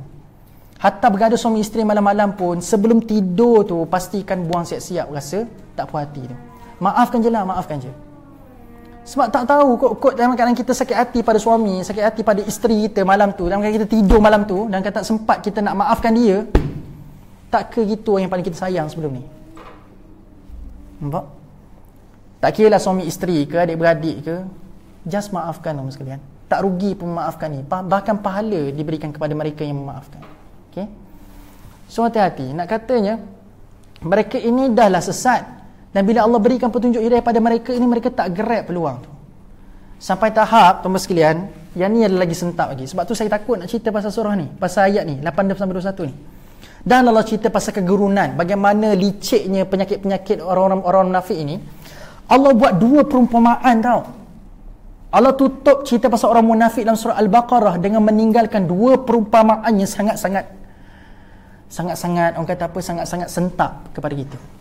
Apakah dia perumpamaan itu? Allah kata, mathaluhum kamathalil ladzi istawqada naran falamma adaa'at ma hawlahu dhahaballahu binurihim wa tarakahum fi dhulumatin la yubsirun. This is the first perumpamaan, misal. Allah kata benda, perbandingan hal mereka golongan yang munafik itu samalah seperti orang yang menyalakan api. Saya nak anda perhatikan first kali Allah gunakan mufrad dekat situ, ma haulahu. Yang menyalakan api itu seorang. Okay, so just ingat benda ni. Saya akan cerita apa benda signifikan seorang, dua orang, tiga orang sejamak ini. Dan Allah kata zahaballahu binurihim. Tiba-tiba jadi jamak pula, cahaya mereka jadi jamak. Wa tarakahum fi zulumatil la yubsirun. Tiba-tiba lepas itu jadi jamak. Yang menyalakan seorang, tiba-tiba kesannya kepada ramai. Apakah maksudnya? Maksudnya Allah nak gambarkan bagaimana perjuangan Nabi. Nabi yang seorang itu ada ke tengah-tengah kaumnya bawa cahaya. So dikatakan banyak mufassir mentafsirkan yang menyalakan api itu yang seorang itu dikatakan Nabi Muhammad sendiri, Rasulullah. Dan ada juga mufassir mengatakan yang menyalakan itu merujuk kepada Nabi Musa. Sebab cerita lepas ini kita akan cerita pasal Nabi Musa dalam surah yang sama. So ada kata Nabi Musa, ada kata Nabi Muhammad sini, ataupun dan merujuk kepada rasul-rasul yang lain. Maka seorang menyalakan. Maka bila Rasul menyampaikan dakwahnya, menyampaikan pesannya kepada umatnya, maka bila mereka tidak mahu ambil cahaya itu, tidak ambil manfaat daripada cahayanya itu, akhirnya Allah Subhanahu Wa Taala sendiri yang telah meragut cahaya itu. Bateri nak habis cucukkan power bank. Allah sendiri yang telah meragutkan cahayanya itu. Maka hati-hati tu kamu sekalian, sebab kadang-kadang peluang itu dah datang, peluang itu dah sampai, tapi akhirnya manusia sendiri. Nyala tak? Cuba ketuk saya punya power bank tu. Nyala tak power bank? Hentak pun tak apa. Sebab bila time dia low battery, dia akan jadi tersekat-sekat live. Nyala tak power bank? Nyala? Power bank dah nyala dah? Dah nyala tu okey tu. Jadi tak jadi? Cuba slide daripada atas. Jadi dia ada lambang ni tak? Dah ada tu okey tu. Tiba-tiba live tiba-tiba nampak sangat tak boleh masuk TV. Kan? Boleh pula cara kat telefon kan. Minta maaf tu masalah. Okey, kembali. Jadi nak katanya bila Allah datangkan cahaya pada mereka, mereka tidak ambil cahaya itu, mereka tidak mahu memanfaatkan cahaya itu, akhirnya Allah sendiri take part. Akhirnya Allah sendiri telah mengambil alih, meragut cahaya itu, yang akhirnya Allah tinggalkan mereka yang telah diragut cahayanya itu dengan apa benda? Ditinggalkan dalam keadaan zulumat, ditinggalkan dalam keadaan kegelapan. Fi zulumat la yubsirun, yang akhirnya telah meragut penglihatan mereka. Jadi apa yang kita boleh faham dekat sini adalah, yang pertama adalah, ini adalah step-step bagaimana hilangnya pedoman-pedoman orang-orang yang nak cuba berubah. Kadang-kadang kita semua pernah rasa nak berubah kan? Maka hari ini Allah ajarkan kepada kita apakah step-step yang biasa akan dilalui orang yang nak berubah ini, yang akhirnya mereka gagal pun sebenarnya. Mereka gagal. Tapi Allah bagi tahu macam mana bentuk-bentuk step, bentuk-bentuk langkah-langkah yang biasanya berlaku yang orang gagal tu untuk manfaatkan hidayah itu. Yang pertama adalah bila datang cahaya, first step adalah Allah hilangkan terang tu. Kan bila cahaya menyala, kan dia terang. First kali lah Allah hilangkan terang tu. Dia tak terus sesat lagi masa tu. So bila cahaya hilang, dia tak terus sesat lagi. Dia just keterangan itu diragut. Maka masa itu dalam hati mereka still nak kembali, tapi mereka tak jumpa cahaya. So orang yang telah diberikan hidayah, berikan cahaya yang mereka tidak mahu nak ambil, first step Allah padam kalau cahaya. So Allah nak tengok sama ada dia ni nak berubah ke tidak lagi, sama ada aku nak kembalikan ataupun aku nak terus ambil. Yang kedua, kalau mereka tidak mahu nak ambil lagi cahaya tu, mereka tidak mahu, tidak sedar, tidak mahu nak sedar lagi. Allah kata step seterusnya adalah Allah akan tinggalkan dia dalam kegelapan. Step pertama hilang terang. Step kedua dibiarkan, bukan bergantung tak bertali dibiarkan dalam kegelapan, zulumat, pekat malam ataupun zulumat yang gelap. Zulumat ni disimbolik pada gelap, kegelapan. So satu, Allah tarik cahaya tu supaya kita beringat. Sebab bila datang cahaya tadi kamu tak beringat kan? So bila Allah hilangkan cahaya, Allah tengok manusia ni beringat lagi ke tidak, nak ke tidak cahaya sebenarnya. Tapi bila mereka reject lagi cahaya, mereka tidak mahukan cahaya, maka Allah kata Allah akan biarkan mereka dalam kegelapan. Tapi setakat dibiarkan dalam kegelapan itu pun Allah kata belum step terakhir lagi. Step yang terakhir adalah apa benda? Step yang terakhir adalah dia dihilangkan penglihatan. La yubsirun. Allah tarik kebolehan dia untuk melihat kebenaran. Macam tadi, mula-mula nak berubah, tak nak ambil petunjuk itu, tak nak ambil cahaya itu, so Allah hilangkan terang. So dia rasa cahaya tak perlu. Tapi bila time cahaya dah tak ada, tiba-tiba dia terfikir balik, Allah rasa macam tak payahlah, tak payah berubah lagi lah, walaupun dah kadang cahaya dah tak ada ni. So Allah kata, aku biarkan kamu dalam kegelapan. Step terakhir adalah bila time mereka still lagi tak nak sedar lagi, saat Allah telah berikan mereka dalam kegelapan ini, yang terakhir adalah mereka telah ditarik keupayaan untuk melihat kebenaran. Yang akhirnya yang buruk yang buruk dilihat baik, yang buruk dilihat tidak ada apa-apa bagi dia. Bahkan seronok melakukan kejahatan-kejahatan. Nampak tak step yang terakhir itu? Bila mana kejahatan lagi tidak dilihat jahat, dan kebaikan tidak lagi menjadi kejaran untuk mereka. Maka hati-hati kalau ada kita ada penyakit ini, ada perasaan ini dalam diri kita. Satu, tak indahkan cahaya itu bukan kata tak apa, dah kata itu dah membimbangkan tu. Yang kedua, Allah biarkan kegelapan, lagi membimbangkan. Tapi lebih membimbangkan lagi adalah bila kejahatan tidak lagi dilihat jahat, kebaikan bukan lagi kejaran untuk kita. Sebab itu Allah kata la yubsirun. Dia dah nampak kejahatan tu adalah perkara yang mungkin sebati dalam diri dia. Inilah statement terakhir. Tanda-tanda orang itu telah berada dalam kesesatannya yang nyata. Okay? Itu adalah perumpamaan yang pertama. Cerita pasal permainan api. Ya, ada soalan. Yes, buta hati. Orang yang buta hati lah ni maksudnya. Statement terakhir tu. Sampai tahap mereka telah la yubsirun, dia telah dikatakan buta hati. Amiha. Okay, buta hati. Yang terakhir adalah, saya nak tutup cerita daripada, bukan terakhir lagi, ini second last. And then lepas Allah bagi tahu pasal mereka yang tidak mampu nak melihat, mereka tak dapat lagi lihat kebenaran, kejahatan pun nampak tak ada apa-apa lagi, tak nampak lagi dah kejahatan dan kebaikan. Maka Allah kata mereka inilah summun, bukmun, umyun, fahum la yarji'un. Satu yang kita boleh faham adalah mereka ini tak dapat nak jumpa jalan kembali lagi dah. Sebab apa? Mereka ini pertama summun. Mereka ini adalah apa? Summun, apa maksud summun? Pekak. Apa dia dalam bahasa Inggeris? Deaf. Deaf. Deaf, D-E-A-F kan? Deaf. Mereka ini adalah pekak. Bukmun, bisu. Umyun, buta. Anda perasan tak? Allah tak letak kata hubung dekat situ. Sepatutnya summun, wa bukmun, wa umyun. Tapi Allah compile sekali serentak tanpa sebarang kata hubung. Sepatutnya lebih indah bahasa digunakan summun, wa bukmun, wa umyun, fahum la yarji'un. Tapi dekat sini Allah tak letak langsung sembarang kata hubung. Sebab apa? Agak-agak. Sebab pekak, bisu dan buta tu sekaligus berlaku. At the same time. Dia bukan sekejap-sekejap buta, sekejap-sekejap bisu, sekejap-sekejap pekak. No.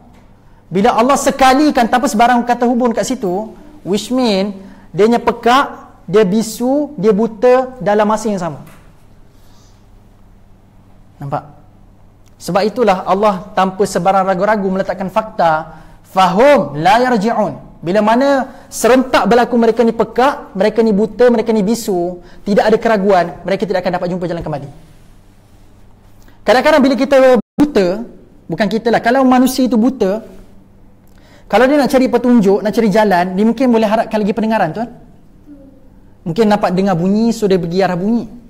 Kalau dia pekak sekalipun, dia boleh bercakap sebab dia tak bisu. So dia kata tolong tunjukkan jalan, so dapatkan bantuan. Tapi bila Allah dah kata dia pekak, dalam masa yang sama mereka ni bisu, dalam masa yang sama mereka ni buta, semua dalam masa sekaligus yang sama, tanpa sebarang ragu-ragu. Ingat lagi, la digunakan untuk apa? La digunakan untuk apa? Allah tak ragu-ragu mengatakan fahum la yarji'un. Pasti mereka tidak akan dapat jumpa jalan kembali. Bila mana tiga penyakit ini berlaku dengan serentaknya.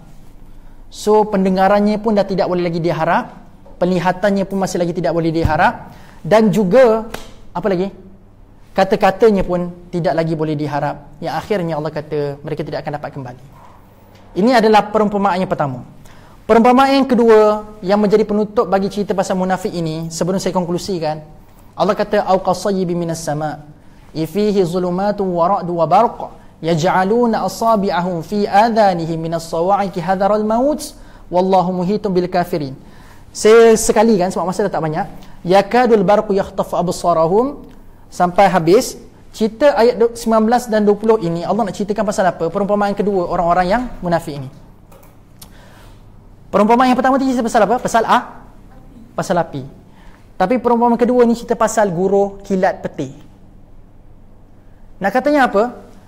Orang-orang munafik ini, bila mana Allah sentap satu deria dia untuk dia berubah, contohnya Allah letakkan guruh peti, kesannya pada apa? Apa dia? Guruh kesan pada telinga kan? Peti kesan pada mata, penglihatan kan? Betul tak? Peti, kilat ke peti? Saya dah confuse. Kilat tu kan yang kesan pada mata kan, yang biasa kita kan, kilat. Saya dah confuse. Kilat dan peti sama kan? Tak kisahlah, yang penting anda faham kan? Yang cahaya itulah kesannya pada mata, dan bila guruh tu kesannya pada telinga. So bila Allah hadirkan salah satu, sama ada dalam bentuk penglihatan atau dalam bentuk pendengaran, anda tahu tak apa benda orang munafik ni buat? First kali mereka akan ambil jarinya, akan pekat telinga dia. Mereka akan tutup telinga dia, sebab mereka ni takut mati disebabkan perkara-perkara itu. Siapa tak takut dengan guru? Anda takut dengan guru? Kan anda relax, oh happynya guru. Lagi. Ada? Tak ada kan?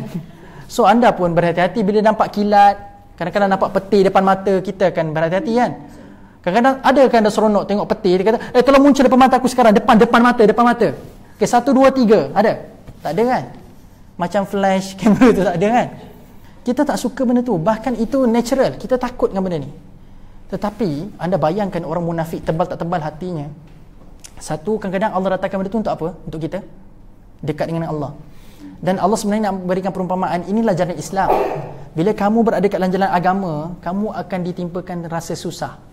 Kadang-kadang ada mihnah dan tribulasi yang kamu akan hadapi.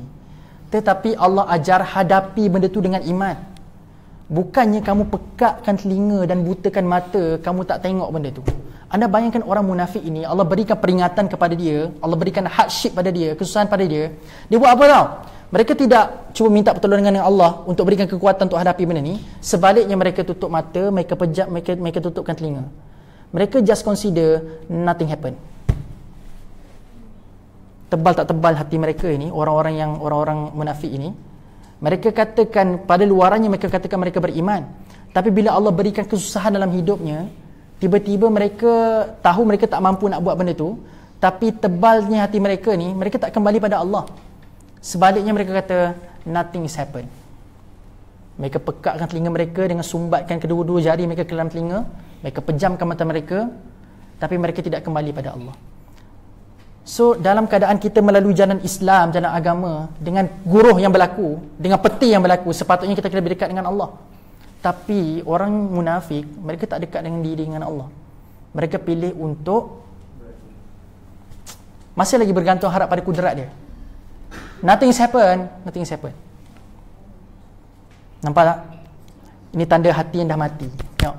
So ini gambaran hati yang dah mati. Hatta perkara yang menggerunkan anda sekalipun, perkara yang menggerunkan kita semua sekalipun, mereka rasa macam tak ada apa-apa. Ceramahlah berdegar macam peti sekalipun, beri peringatan pada dia macam peti sekalipun, macam guruh sekalipun, tak berkesan pada hati dia. Sebaliknya dia akan pilih untuk tutup telinga, pejamkan mata. Aku tak dengar apa-apa, aku tak nampak apa-apa. Sedangkan perkara itu Allah sebut, bila cahaya itu muncul, sepatutnya kamu akan nampak. Bila kamu kat tempat yang gelap, bila cahaya itu muncul, sepatutnya kamu boleh gunakan cahaya itu untuk gerak sekejap. Tapi kamu tak manfaatkan. Sebaliknya kamu duduk dekat situ termangu-mangu, tak buat apa-apa. Kamu still tak nak cari jalan hidayah. Which mean you are not orang yang tidak beriman ni, orang yang munafik ini, they are not effort at all. Dia tak ada sedikit pun rasa usaha nak cari hidayah. Sebab itu Allah tak sesaja letak muhtadin kat atas ni. Ada mesej besar pada perkataan muhtadin itu. Sebab muhtadin, dia tak akan dapat on the spot kamu duduk dapat hidayah. No. Muhtadin, you must make at least a single effort untuk dapatkan secebis hidayah daripada Allah SWT. Hidayah ini dia punya sifat kena cari. Yang bukannya ditunggu. Bila nak datang hidayah pukul 2 ke pukul 3 ke. No. Dia bukan benda yang kita kena tunggu. Dia kena cari benda ni. Okey. Dan saya nak tutup perbahasan pada hari ini, pembincangan pada hari ini dengan apa? Dengan Allah bagi tahu, ya ayyuhan nas ubudu rabbakumul ladzi khalaqakum wal ladzina min qablikum la'allakum tattaqun. Penutup bagi cerita orang munafik adalah seruan untuk jadi orang yang bertakwa.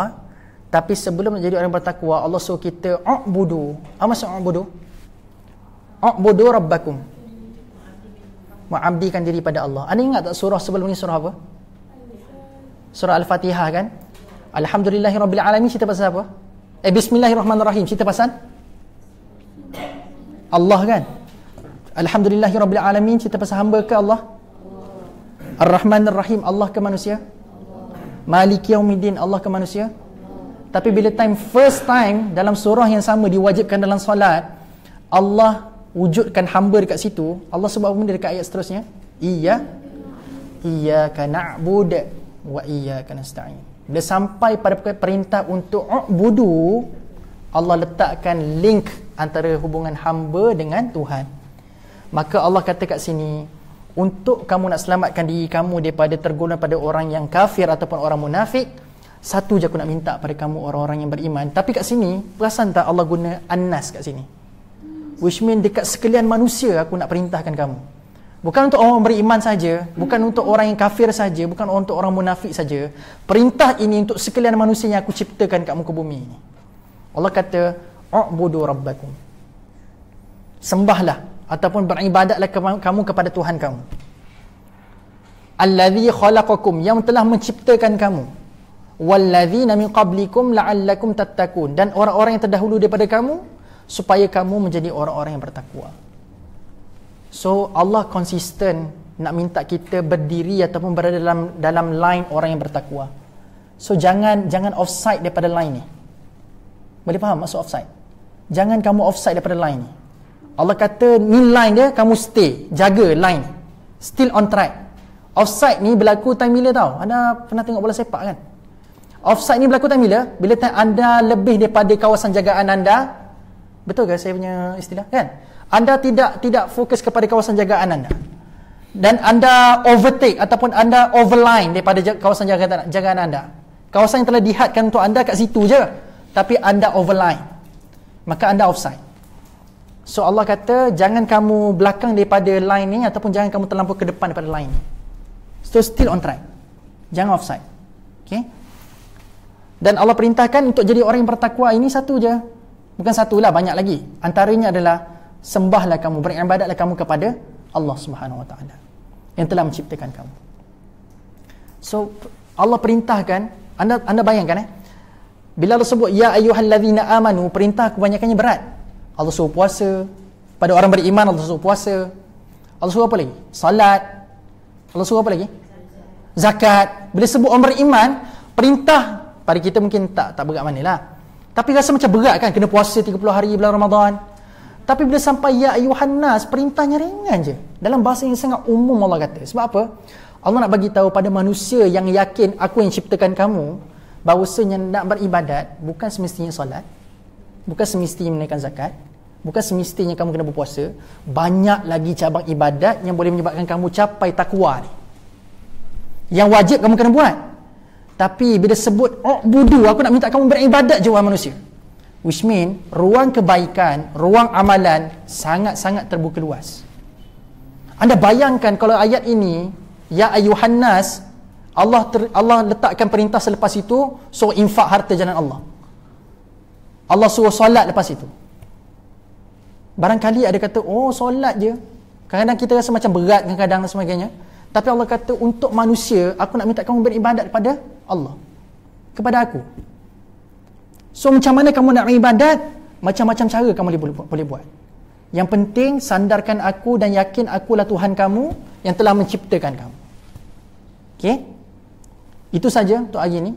Maka kesimpulan bagi 3 kategori ini, Allah kata satu je. Kamu bertakwa ke, kamu beriman ke, kamu kafir ke, kamu munafik ke, perintah aku cuma satu, u'budu rabbakum. Sembah aku, beribadat pada aku, dan yakin aku yang telah menciptakan kamu. Okay? Sebab ajaibnya adalah penutup bagi cerita pasal orang munafik ini, Dan penutup bagi ayat ini 21 ini, selepas ini cerita pasal Bani Israel. Kan? Dalam surah yang sama, selepas ini Allah akan masuk pada cerita Bani Israel. Bani Israel. Yang Bani Israel ni kategori apa? 1 ke 2 ke 3? Anda ingat lagi tak kategori 1, 2, 3? Kategori 1 ni apa benda? Beriman. Kategori 2? Orang yang kafir. Kategori ketiga? Orang munafik. So Bani Israel ni kategori mana? 1, 2, 3? Kategori yang ketiga. That's why tak pelik kenapa Allah panjangkan pembahasan pasal orang munafik. Sebab cerita selepas ini cerita pasal Bani Israel. Yang banyak pengajaran dan sangat-sangat banyak syarat dengan pengajaran. Dan ketahuilah teman sekalian, surah Al-Baqarah ni sangat balance. Dia bukan sekadar cerita pasal negative example dia. Dia ada juga cerita pasal a positive example. Siapakah dia? Nabi Ibrahim AS. Dia ada cerita pasal siapakah figure yang kita boleh contoh untuk jadi manusia yang beriman kepada Allah SWT. Antaranya dibawa figure Nabi Ibrahim AS. Okay? Dan saya nak tutup hari ini, penutup bagi saya adalah, anda perasan ke tidak, surah Al-Baqarah dia banyak cerita pasal hati. Dan Allah bincang pasal hati ni very detail, sangat-sangat detail. Tapi anda perasan tak, cerita dalam surah selepasnya, surah Ali Imran, cerita pasal apa? Anda pernah baca surah Imran kan? Surah Al-Baqarah, Allah discuss very detail about heart, about hati. Tapi menariknya surah Ali Imran, Allah mula bercerita pasal Islam kat situ. Sebab itu anda akan baca inna ad-dina 'indallahi al-Islam dan surah Al-Imran. Sebab Allah nak bagi tahu sebelum kamu nak sentuh ataupun cerita pasal bab agama, you must repair, you must strengthen perkara yang berada dalam diri kamu, iaitu hati. You must repair your heart first, and then barulah kita boleh cerita pasal benda yang dekat luar, iaitu agama. Jelas? Cantik susunan dia. Al-Fatihah dimulakan dengan apa? Cerita pasal minta petunjuk daripada Allah. And then Allah cerita pasal iman dekat dalam surah Al-Baqarah, cerita pasal hati. So lepas kita dibina iman, diutuhkan akidah, diutuhkan kita yang kepercayaan kepada Allah, and then baru cerita beragama. Sebab itu dalam surah Al-Imran ada cerita pasal perang Uhud. Baru cerita bab membenarkan agama. Repair inside first, and then come outside. Cantik kan surah ni? Belum lagi kita buat munasabah daripada surah Al-Fatihah, Al-Baqarah, Imran, Nisa, Maidah. Lagi banyak lagi dia, panjang cerita dia. Okey, wallahu alam. Cukup sekadar itu. Ada soalan ke? Boleh tutup lah. Habis dah, insya-Allah. Tak apalah, biar ada soalan kalau ada soalan. Rakam je lah soalan ni, apa soalan. Ada soalan tak nak tanya? Terima kasih semua sekalian yang hadir. Terlebih masa minta maaf 2 minit yang terakhir. Ada soalan tuan? Berkaitan fizikal ke ataupun orang panggil tu isi tersirat? Isi tersirat. Kita nasihat kepada orang pagi, kita susah nak terima lah. Lepas tu benda yang baik kita tak nampak lah. Sebab apa yang saya faham, yang Ustaz cerita benda yang fizikal. Contoh benda pagi buta sekali tak nampak, bisu. Tak, dia bukan fizikal. Dia lebih pada itu. Dia merangkumi bukan sekadar fizikal. Sebab kalau kata buta mata, tak nampak kebenaran, barangkali dia bukan sekadar efek kepada fizikal semata-mata. Kalau buta tu, ada je orang buta yang beriman, ada orang yang pekat yang beriman, tapi dia mohon kepada subliminal message daripada itu, iaitulah dia ni buta hati dia, pekat hati dia, dan juga dia ni adalah bisu hati dia. Hati itu yang segala-galanya. Sebab bila bisu, pekat, apa lagi, buta hati, segala-galanya akan hancur. Dia memohon kepada subliminal message, bukan sekadar fizikal. Dia tak jadi fizikal. Kalau fizikal memang Allah mampu nak buat, tapi dia lebih teruk lagi lah bila mana buta hati. Dan bila baca Quran, dia bukan mencerahkan ni, dia mencerahkan apa? Mata hati. Sebab bila mata hati dibuka, kita akan tengok apa benda yang ada di sebalik mesej Quran. Perasan tak? Alam tara kaifa fa'ala rabbuka bi ashabil fil. Kenapa perintah Allah kepada Nabi untuk tengok cerita bagaimana aku hancurkan tentera bergajah, sedangkan tentera bergajah ni dihancurkan oleh Allah sebelum Nabi lahir ke selepas Nabi lahir? Before. So macam mana nak saut seruan ni? Tidakkah kamu melihat wahai Nabi? Nak tengok macam mana cerita dah berlaku sebelum ni? Perintah Allah suruh tengok, tapi Allah tak suruh Nabi tengok dengan mata kasar. Sebab kamu nak tengok mata kasar, Nabi kamu takkan nampak benda ni. Tapi aku perintahkan kamu, tara kaifa fa'ala rabbuka bi ashabil fil, dengan mata hati. kamu akan nampak cerita ni reflect pada diri kamu. Bagaimana aku hancurkan tentera bergajah. So, bukan buta mata fizikal tu yang kita nak bimbang, tapi buta mata hati tu yang membimbangkan kita. Okay? Saya doakan kita semua insya-Allah pada hari ini kita dijauhkan daripada virus-virus dan wabak penyakit munafik. Mudah-mudahan kita tidak tergolong langsung dalam golongan ini sebab kita takut sangat, sebab Allah janjikan orang munafik ini mereka akan diberikan azab yang sangat-sangat sakit dan Allah tidak akan pernah mungkir janji dia. So tu kita kena pegang, wa man aufa bi ahdihi minallah. Allah sangat-sangat menepati janji. Bila Allah janjikan ianya sakit, maka ianya akan sakit.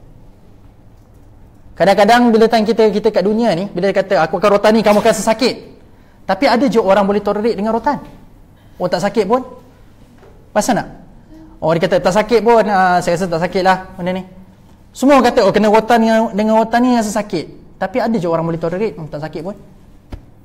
Tapi bila Allah janji azab yang akan dikenakan bagi orang munafik tu sakit, maka tahanlah macam mana sekalipun memang akan rasa sakit.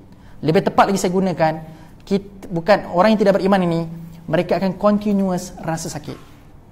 So bukan hari ni je rasa sakit, esok pun sama akan rasa sakit, lusa pun akan sama rasa sakit, sebulan akan datang ke, setahun akan datang ke, dia akan stay akan rasa sakit yang sama. Okay, jelas? Lagi soalan? Jawab soalan tadi tuan. Okay, ada soalan lain tak?